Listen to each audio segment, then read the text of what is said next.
राधे राधे दोस्तों। इसी कड़ी को आगे ले जाते हुए एक तीसरा एग्जांपल दूंगा। अब से वही 8-9 महीने पहले, 10 महीने की बात है। अनुराधा की टीम ही थी और उन्हीं के डाउन लाइन में थे।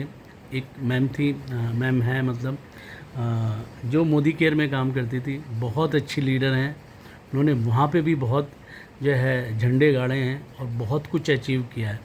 कहने का मतलब ये है कि यदि आप किसी नेटवर्क को पकड़ेंगे तो आपकी टीम बहुत स्ट्रांग होगी, क्योंकि उनकी ऑलरेडी एक कम्युनिटी होती है। उनके पास ऑलरेडी इतना सुंदर नेटवर्क होता है, लोग होते हैं। सिर्फ हमें इंट्रोड्यूस करना होता है अपने प्लान के लिए, अपनी लाडली के लिए, और उस परिवार में जोड़ना होता है। तो जब मैं और रमेश जी के साथ उनके घर गया तो क्या हुआ कि वो प्लान सुनने के लिए ही तैयार नहीं थी, और वो तैयार हो रही थी। और सुमन रेहोला जी की बात कर रहा हूँ मैं। और वो बहुत अच्छा पार्लर चलाती हैं। बहुत सारी खूबियाँ मैंने उनके अंदर देखी, और आज वो बहुत अच्छी लीडर हैं। जब मैं प्लान देने के लिए गया तो वो सुन नहीं रही थी। कहते सर मेरे पास टाइम नहीं है, मैं सिर्फ मोदी कर रही हूँ और मुझे और कुछ करना भी नहीं है, आप फजूल में जो है मुझे प्लान बता रहे हैं। तो चलते चलते चलते चलते जो है, खैर मैं जो है खाटू श्याम जा रही हूँ और आके बात करूँगी। और मुझे प्लान नहीं सुनना, बिल्कुल भी इंटरेस्ट नहीं ले रही थी। तो फिर मैंने कहा 2 मिनट टाइम तो दो, टाइम तो दो। तो कभी इधर जा रही, कभी किचन में जा रही, कभी पार्लर में जा रही, कभी तैयार हो रही हैं वो। मतलब मन से उन्होंने प्लान नहीं सुना। मैं बोलता गया बोलता गया बोलता गया, ऐसे होगा वैसे होगा, फलाना होगा ढिकड़ा होगा, लेकिन उन्होंने नहीं सुना। आखिर में आके उन्होंने मेरे 1500 रुपये हाथ में रखे कि भाई तू मेरी कमेटी डाल दे, मुझे बख्श दे। मैं बाबा के यहाँ जा रही हूँ, खाटू श्याम जा रही हूँ, आके बात करूँगी, और मुझे प्लान समझ में आया तो मैं देखूँगी। मैं अभी कुछ नहीं कहती, तो मेरी जान बख्श, और ये 1500 रुपये ले। तो कहने का मतलब ये है कि, और आज जब वो वापस आई, प्लान समझा, आज वो इतनी बड़ी लीडर हैं, इतनी अच्छी लीडर हैं, और बहुत कुछ उन्होंने अचीव कर लिया है। अंगूठियाँ क्या, सोना क्या, चांदी क्या, हीरे की अंगूठियाँ क्या, हस्बैंड को दे दी, बिटिया को दे दी, अचीवर बन चुके, सुपर डायमंड बन चुके, और पैसा तो बेहता आ रहा है। उनकी बहुत बड़ी टीम है। और उन्होंने टीम कैसे बनाई, एक टिप्स दे रहा हूँ उन लोगों को जिनके पार्लर हैं। जैसे ही वो जुड़ी तो उनके दिमाग में पता नहीं क्या है, 50% डिस्काउंट कर दिया उन्होंने।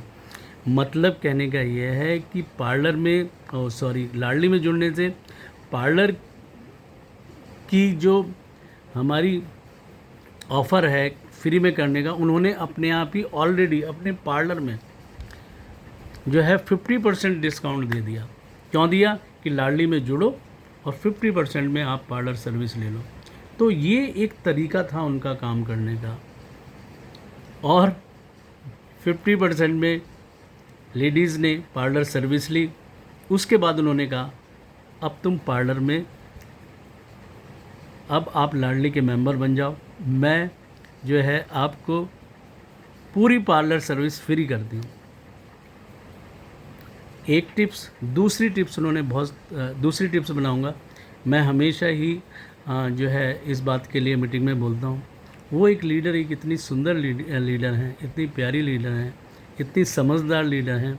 जब वो 10 मेंबर बनाती हैं तो मेंबर को ये कह देती हैं अपनी डाउनलाइन के, 1-2 मेंबर तुम्हारा कम होगा ना तो मैं पूरा कर दूँगी, लेकिन गोल्ड बन जाओ। समझ में आई ये बात? और सच में भगवान की इतनी देन है, जब आदमी की नीयत अच्छी होती है तो परमात्मा भी उसका साथ देता है। ये पूरी कायनात उसके साथ जुड़ जाती है। तो जब उनके डाउन में किसी के पास 1-2 मेंबर कम हो गए तो अपने आप वो 2-3 हज़ार रुपये खर्च करके उनको कहती है कि जो है आप जो है ये गोल्ड बन जाओ और पूरे 10 मेंबर लगा दो। और सबसे खूबसूरत बात ये कि 8 मेंबर तो उसके अपने हो गए, 2 मेंबर की किट्टी ये खुद डाल के अपने मेंबर डालती है, तो उसमें से इनकी किट्टी निकल जाती है। भगवान किस तरीके से रिवार्ड देता है, अवार्ड देता है, पैसे देता है। 8 किट्टी उनकी थी और 2 किट्टी इन्होंने अपनी डाल दी। भगवान ने उसी महीने उनकी जो है कमेटी उठा दी और उनको 16,000 मिल गए। तो जब आप दूसरों की मदद करोगे तो कायनात आपकी मदद करेगा, भगवान आपकी मदद करेगा। ऐसी सोच को लेके आप आगे बढ़ते रहो, आगे बढ़ते रहो, आगे बढ़ते रहो। पूरा लाडली परिवार आपके साथ है। अगली कड़ी में गाने के अगले क्वेश्चन पे मैं अगले वीडियो में आपसे फिर मिलता हूँ। राधे राधे।